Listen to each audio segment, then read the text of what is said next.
السلام علیکم ناظرین، نعیم ناصف آپ کی خدمت میں حاضر ہے اور پروگرام ہے آپ کا سوال۔ آپ کا سوال ہوتا ہے اور ہمارا جواب ہوتا ہے، اور یہ پروگرام کا ایک سلسلہ ہے جو ایک عرصے سے جاری ہے،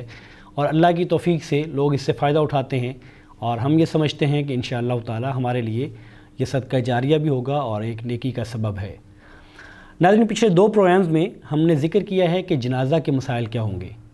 آج بھی انشاءاللہ تعالی جو سوالات ڈھیر ہیں جو موصول ہوئے، تو ان کو ہم مسلسل ان کا ذکر کر رہے ہیں۔ آج بھی جنازہ سے متعلقہ جو مسائل ہیں ان کا انشاءاللہ تعالی ہم ذکر کریں گے۔ ہمارے ساتھ پہلے کی طرح موجود ہیں جناب قاری محمد مصطفیٰ راسخ، اللہ تعالی ان کو لمبی عمر دے، ان کے عمل میں، ان کے علم میں اضافہ کرے۔ تو انشاءاللہ تعالی ان سے ہم سوالات ان کے سامنے رکھتے ہیں اور اس کے جوابات لیتے ہیں۔ السلام علیکم شیخ۔ وعلیکم السلام ورحمۃ اللہ وبرکاتہ۔ شیخ، پہلا سوال جو ہمیں موصول ہوا وہ یہ ہے کہ نماز جنازہ میں کیا صفوں کا طاق رکھنا ضروری ہے کہ وہ 1 ہو، 3 ہوں، 5 ہوں، 7 ہوں، جفت نہیں ہونی چاہیے؟ بسم اللہ الرحمن الرحیم۔ نماز جنازہ میں صفیں درست کروانا یہ تو نبی کریم صلی اللہ علیہ وآلہ وسلم کی سنت مبارکہ ہے کہ آپ صلی اللہ علیہ وسلم ہر نماز کے اندر صفیں درست کروایا کرتے تھے، لیکن یہ کہنا کہ صفیں طاق عدد ہی ہونی چاہیے، جفت نہ ہوں، 3، 5 یا 7، تو ایسا کتاب و سنت سے ثابت نہیں ہے۔ صفیں جفت ہوں یا طاق ہوں، دونوں طرح ہی جائز ہے، کیونکہ نبی کریم صلی اللہ علیہ وآلہ وسلم سے 2 صفیں جو ہیں ایک جنازے کے اندر وہ بھی ثابت ہیں۔ سیدنا جابر بن عبداللہ رضی اللہ تعالی عنہ فرماتے ہیں کہ ہم نے حبشہ کے بادشاہ نجاشی کا نماز جنازہ پڑھا اور رسول اللہ صلی اللہ علیہ وسلم نے ہماری 2 صفیں بنائیں۔ تو اس حدیث سے یہ معلوم ہوتا ہے کہ صفیں طاق ہوں یا جفت ہوں، یہ کوئی شریعت کا تقاضا نہیں ہے کہ طاق ہی صفیں ہونی چاہیے، جفت نہیں ہونی چاہیے۔ جتنے افراد موجود ہوں، جتنے لوگ آ جائیں، وہ پہلی صف مکمل کریں، اس کے بعد دوسری صف مکمل کریں۔ وہ 2 بن جائیں، وہ 4 بن جائیں، وہ 5 بن جائیں، وہ 7 بن جائیں، تو طاق عدد ہو جائے یا جفت عدد ہو جائے، اس میں کوئی حرج والی بات نہیں ہے۔ ایک روایت موجود ہے جس کو بنیاد بنا کر بعض لوگ جو ہیں وہ صفوں کو طاق بنانے کی کوشش کرتے ہیں، لیکن وہ روایت جو ہے وہ ضعیف ہے۔ اس روایت میں سیدنا مالک بن حبیرہ رضی اللہ تعالی عنہ بیان کرتے ہیں کہ رسول اللہ صلی اللہ علیہ وآلہ وسلم نے فرمایا کہ جو کوئی مسلمان فوت ہو جائے اور پھر اس پر مسلمانوں کی 3 صفیں جنازہ پڑھ لیں تو اللہ تعالیٰ اس پر جنت کو لازم کر دیتے ہیں۔ تو یہ حدیث ابو داؤد شریف کے اندر موجود ہے۔ پہلی بات تو یہ ہے کہ یہاں 3 کا جو عدد بیان کیا گیا ہے وہ صفوں کا طاق ہونا یا صفوں کا جفت نہ ہونا اس بات پر دلالت نہیں ہے، بلکہ یہ دلالت یہ ہے کہ اس کے جنازہ میں کم از کم اتنے لوگ شامل ہو جائیں، یعنی لوگوں کی ایک بڑی تعداد جو ہے وہ اس کے جنازہ میں شریک ہو جائے تو اللہ رب العزت جو ہے اس پر جنت کو لازم کر دیتے ہیں۔ تو اس حدیث کے اندر 3 صفوں کا تذکرہ جو ہے وہ لوگوں کی تعداد کے اوپر دلالت کرتا ہے کہ لوگوں کی ایک بڑی تعداد اس میں یا قابل ذکر تعداد جو ہے وہ اس میں شامل ہو، نہ کہ اس بات پر دلالت کرتا ہے کہ وہ صرف 3 صفیں ہی ہوں۔ اگر اس بات کو ہم دیکھیں کہ یہاں صفیں متعین ہے تو پھر ہم 5 بھی نہیں بنا سکتے، پھر ہم 7 بھی نہیں بنا سکتے، پھر تو ہر حال میں 3 صفیں ہی ہونی چاہیے۔ اور دوسری بات یہ ہے کہ یہ حدیث جو ہے یہ قابل حجت نہیں ہے، یہ سند کے اعتبار سے ضعیف ہے۔ اس حدیث کے اندر ایک راوی ہیں محمد بن اسحاق جو کہ مدلس ہیں، اور محمد بن اسحاق کی تدلیس جو ہے وہ قابل قبول نہیں ہے، تو یہ حدیث ضعیف ہونے کی وجہ سے قابل حجت نہیں ہے، اور صفوں کے بارے میں طاق صفیں بنانے کا اہتمام کرنا کسی بھی صحیح حدیث سے ثابت نہیں، یہ محض ایک تکلف ہے۔ صفیں جتنی بھی بن جائیں، طاق بن جائیں یا جفت بن جائیں، دونوں طرح ہی درست ہے۔ اس میں کوئی تکلف کر کے یا محض زبردستی کر کے لوگوں کو کہنا کہ نہیں طاق صفیں ہی بنائی جائیں، یہ درست طریقہ نہیں ہے اور یہ قرآن و سنت سے ثابت نہیں ہے۔ شیخ، یہ فرمائیے کہ کیا کسی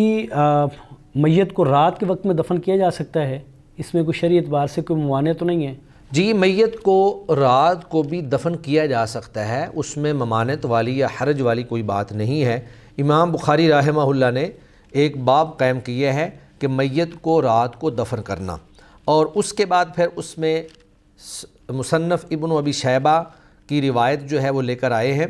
کہ ابو بکر صدیق رضی اللہ تعالی عنہ کو رات کے وقت دفن کیا گیا تھا۔ حافظ ابن حجر رحمہ اللہ نے لکھا ہے کہ امام بخاری نے اگرچہ یہ روایت جو ہے معلق بیان کی ہے، لیکن مصنف ابن ابی شیبہ نے اس حدیث کو، یعنی سیدنا ابو بکر صدیق رضی اللہ تعالی عنہ کو رات کو دفن کیا گیا تھا، اس کو متصل سند کے ساتھ بھی بیان کیا ہے۔ پھر امام بخاری رحمہ اللہ نے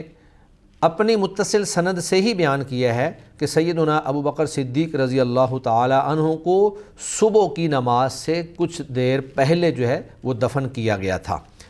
اسی مسئلہ میں امام بخاری رحمہ اللہ سیدنا عبداللہ بن عباس رضی اللہ تعالی عنہ کی ایک حدیث بھی لائے ہیں۔ سیدنا عبداللہ بن عباس فرماتے ہیں کہ نبی کریم صلی اللہ علیہ وآلہ وسلم نے ایک شخص کی نماز جنازہ پڑھی جسے رات کے وقت دفن کیا گیا تھا۔ تو یہ احادیث جو ہیں اس بات پر واضح طور پر دلالت کرتی ہیں کہ میت کو رات کے وقت دفن کیا جا سکتا ہے، اس میں ممانعت یا حرج والی کوئی بات نہیں ہے۔ بعض روایات کے اندر یہ بات بھی ہمیں معلوم ہوتی ہے کہ سیدنا علی رضی اللہ تعالی عنہ اور سیدہ فاطمہ رضی اللہ تعالی عنہا کو بھی رات کے وقت ہی دفن کیا گیا تھا۔ تو مذکورہ بالا تمام روایات سے یہ بات ثابت ہوتی ہے کہ میت کو رات کے وقت دفن کیا جا سکتا ہے، کیونکہ اللہ کے نبی صلی اللہ علیہ وسلم کا حکم یہی ہے کہ جو ہی کوئی آدمی فوت ہو جائے تو فوراً کوشش کریں کہ اس کا جنازہ پڑھیں اور اس کی تدفین کر دیں۔ بلا وجہ جو ہے وہ میت کو دفن کرنے میں تاخیر کرنا درست عمل نہیں ہے۔ تو اگر کوئی شخص جو ہے وہ رات کے وقت فوت ہوتا ہے یا دن کے آخری وقت میں عصر کے ٹائم یا اس کے بعد فوت ہوتا ہے، تو کوشش یہ کی جائے کہ اس کو جلد از جلد جو ہے وہ مٹی کے حوالے کر دیا جائے، دفن کر دیا جائے، اور صبح ہونے کا یا اگلے دن کا انتظار نہ کیا جائے۔ شیخ ہمیں سوال یہ موصول ہوا کہ کیا عورت اگر معقول انتظام ہو خواتین کے پردے کا تو کیا وہ نماز جنازہ میں شامل ہو سکتی ہیں؟ اور اسی کے ساتھ ملتا سوال یہ ہے کہ کیا اگر جیسے اسپیکر میں نماز جمعہ ہوتا ہے یا بعض مساجد میں نمازیں بھی اسپیکر میں پڑھائی جاتی ہیں، تو کیا کوئی عورت گھر میں اس اسپیکر کی آواز پہ جماعت کے ساتھ نماز پڑھ سکتی ہے؟ جی، آپ کا یہ سوال دو حصوں پر مشتمل ہے۔ پہلے سوال کا حصہ یہ ہے کہ کیا عورت جو ہے وہ شرعی پردے کی حالت میں نماز جنازہ پڑھ سکتی ہے یا نہیں پڑھ سکتی ہے؟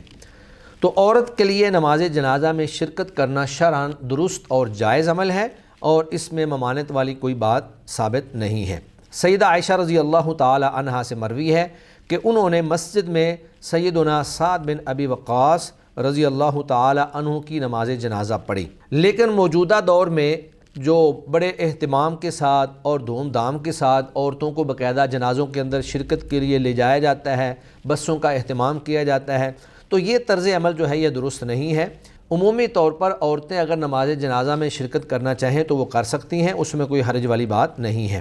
ام عطیہ رضی اللہ تعالی عنہا سے روایت ہے، فرماتی ہیں کہ ہمیں نماز جنازہ کے ساتھ چلنے سے منع کیا گیا، لیکن اس سلسلے میں سختی نہیں کی جاتی تھی۔ تو اس کا مفہوم یہ ہوا کہ عورتوں کے لیے نماز جنازہ میں شرکت کرنا ویسے تو درست عمل ہے، لیکن اس کی حوصلہ افزائی نہیں کی جانی چاہیے۔ بہتر یہی ہے کہ عورتیں جو ہے وہ نماز جنازہ میں شریک نہ ہوں، لیکن اگر کہیں پر مسجد میں باقاعدہ باپردہ انتظام موجود ہو، وہاں فتنے کا خدشہ نہ ہو، تو پھر عورتیں بھی نماز جنازہ میں شرکت کر سکتی ہیں، ممانعت اور حرج والی بھی کوئی بات نہیں ہے۔ باقی رہا سوال کا دوسرا حصہ کہ کیا عورتیں جو ہیں وہ مسجد کے اسپیکر سے اپنے گھروں میں نماز جمعہ یا دیگر جو نمازیں ہیں وہ امام کے ساتھ باجماعت ادا کر سکتی ہیں یا نہیں کر سکتی ہیں؟ تو یہ مسئلہ جو ہے یہ محل نظر ہے کہ اسپیکر دور ہو اور وہاں کی آواز سے کسی نماز کی اقتداء کرنا، جمعے کی اقتداء کرنا یا کسی نماز کی اقتداء کرنا، اہل علم اس بارے میں فرماتے ہیں کہ یہ محل نظر ہے، ایسا نہیں ہو سکتا۔ ہاں البتہ یہ تو درست ہے کہ عورتیں اگر مسجد میں چلی جائیں اور وہاں پہ جا کر امام کے ساتھ جماعت کے ساتھ نماز پڑھ لیں تو وہ درست ہے، جس طرح کہ رسول اللہ صلی اللہ علیہ وسلم نے فرمایا کہ لا تمنعوا اماء اللہ مساجد اللہ، کہ تم اللہ کی بندیوں کو مسجدوں سے مت روکو۔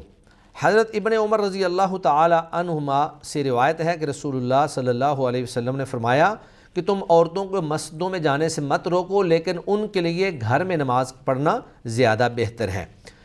تو عورتوں کے لیے مسجد میں جا کر باجماعت نماز ادا کرنا جائز ہے، درست ہے، انہیں منع نہیں کرنا چاہیے، لیکن بہتر یہ ہے کہ وہ اپنے گھر کی چار دیواری کے اندر، اپنے گھر کے اندر پردے کے اندر رہ کر نماز ادا کریں۔ لیکن یہ کہنا کہ گھر میں نماز ادا کریں اور مسجد کے سپیکر کی آواز کے ساتھ نماز ادا کریں، تو اس میں اہل علم کہتے ہیں کہ نظر ہے اور یہ درست عمل نہیں ہے۔ وہ گھر میں اپنی الگ سے منفرد ہو کر اکیلے جو ہے وہ نماز پڑھے گی، دور مسجد کے سپیکر کی آواز پر وہ نماز ادا نہیں کر سکتی ہے۔ شیخ، ہمارے ہاں جتنے مسائل ہیں اور اللہ کی توفیق سے جو دین سے وابستہ لوگ ہیں وہ تو سمجھتے ہیں، اس کو برداشت بھی کرتے ہیں، اس پہ صبر کرتے ہیں اور یہ سمجھتے ہیں کہ یہ زندگی کا حصہ ہے، لیکن بعض لوگ ان کے لیے وہ سمجھتے ہیں کہ ناقابل برداشت ہو چکا ہے اور ڈپریشن میں چلے جاتے ہیں اور پھر وہ موت کا اللہ سے سوال کرتے ہیں۔ تو کیا موت کا سوال کرنا یا موت کی خواہش کا اظہار کرنا یہ درست ہے؟ دنیاوی مشکلات یا دنیا کی مصیبتوں اور تکلیفوں سے تنگ آ کر موت کی تمنا کرنا یا موت کی دعا کرنا یہ شرعی اعتبار سے درست نہیں ہے۔ رسول اللہ صلی اللہ علیہ وآلہ وسلم نے موت کی تمنا یا موت کی دعا کرنے سے منع فرمایا ہے۔ نبی کریم صلی اللہ علیہ وآلہ وسلم فرماتے ہیں، لا یتمنا احدکم الموت، تم میں سے کوئی شخص جو ہے وہ موت کی تمنا نہ کرے، اما محسنا فلعلہ یزداد، اگر تو وہ نیک آدمی ہے تو ممکن ہے اس کی نیکیاں جو ہیں وہ اور زیادہ بڑھ جائیں، و اما مسیئا فلعلہ یستعتب، اور اگر وہ برا شخص ہے تو ہو سکتا ہے وہ توبہ کر لے۔ ایک دوسری روایت کے اندر نبی کریم صلی اللہ علیہ وآلہ وسلم کے صحابی حضرت خباب بن ارت رضی اللہ تعالی عنہ جو ہیں وہ بیمار تھے، اور ان کی عیادت کے لیے قیس رضی اللہ تعالی عنہ گئے۔ وہ کہتے ہیں کہ حضرت خباب بن ارت جو ہے وہ کہنے لگے کہ میں نے 7 دفعہ داغ لگوائے ہیں لیکن میرا زخم جو ہے وہ ٹھیک نہیں ہو رہا۔ پھر آگے فرمایا کہ لولا ان رسول اللہ صلی اللہ علیہ وسلم نہانا ان ندعو بالموت لدعوت بہ، کہ اگر نبی کریم صلی اللہ علیہ وآلہ وسلم نے ہمیں موت کی دعا کرنے سے منع نہ کیا ہوتا تو میں دعا کر لیتا۔ اسی طرح حضرت انس رضی اللہ تعالی عنہ جب بہت زیادہ بوڑھے ہو گئے اور انہوں نے مسلمانوں کے اندر بہت زیادہ فتنہ و فساد دیکھا، جیسے کہ حضرت عثمان رضی اللہ تعالی عنہ کی شہادت، حضرت حسین رضی اللہ تعالی عنہ کی شہادت، اور اسی طرح خارجیوں کا ظلم و ستم، تو وہ ان حالات پر بہت زیادہ رنجیدہ ہوتے تھے، بہت زیادہ جو ہے دکھ کا اظہار کرتے تھے۔ تو وہ فرماتے ہیں کہ لولا انی سمعت النبی صلی اللہ علیہ وسلم یقول لا تتمنوا الموت لتمنیت، کہ اگر میں نے اللہ کے نبی صلی اللہ علیہ وسلم سے یہ بات نہ سنی ہوتی کہ موت کی تمنا نہ کرو تو میں بھی موت کی تمنا کرتا، لیکن چونکہ اللہ کے نبی صلی اللہ علیہ وسلم نے منع فرمایا ہے لہٰذا میں موت کی تمنا نہیں کر رہا۔ ہاں البتہ اگر کسی شخص کو فتنہ میں پڑ جانے کا خدشہ ہو اور اس کو دین کے اندر فتنے کا خدشہ ہو کہ میرا دین جو ہے وہ مجھ سے چھن جائے گا یا میرے دین کے اندر کوئی کمی آ جائے گی، تو اس انداز میں دعا آپ کر سکتے ہیں کہ اللہم احیینی ما کانت الحیات خیرا لی وتوفنی اذا کانت الوفات خیرا لی، کہ اے اللہ جب تک میرا زندہ رہنا بہتر ہے تو مجھے زندہ رکھ، اور جب میرا فوت ہو جانا بہتر ہو تو مجھے فوت کر لے۔ تو مطلق طور پر موت کی تمنا کرنا یا موت کی دعا کرنا وہ درست نہیں ہے، جس طرح کے سابقہ احادیث میں نے آپ کے سامنے پیش کی ہیں۔ ہاں البتہ اس انداز میں آپ دعا کر سکتے ہیں کہ یا اللہ اگر میری زندگی اور میرا زندہ رہنا بہتر ہے تو مجھے زندہ رکھ لے، اور اگر میری موت اور میرا مرنا جو ہے وہ بہتر ہے تو مجھے موت دے دے۔ تو اس انداز میں آپ دعا کر سکتے ہیں۔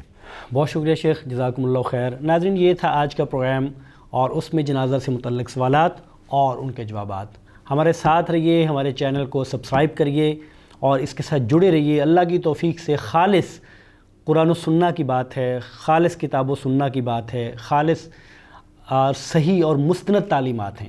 سو ہمارے اس چینل کے ساتھ جڑے رہیے، انشاءاللہ تعالی اس پہ ہم انہی آپ کے سوالات کے ساتھ آئندہ بھی حاضر ہوں گے۔ السلام علیکم ورحمۃ اللہ وبرکاتہ۔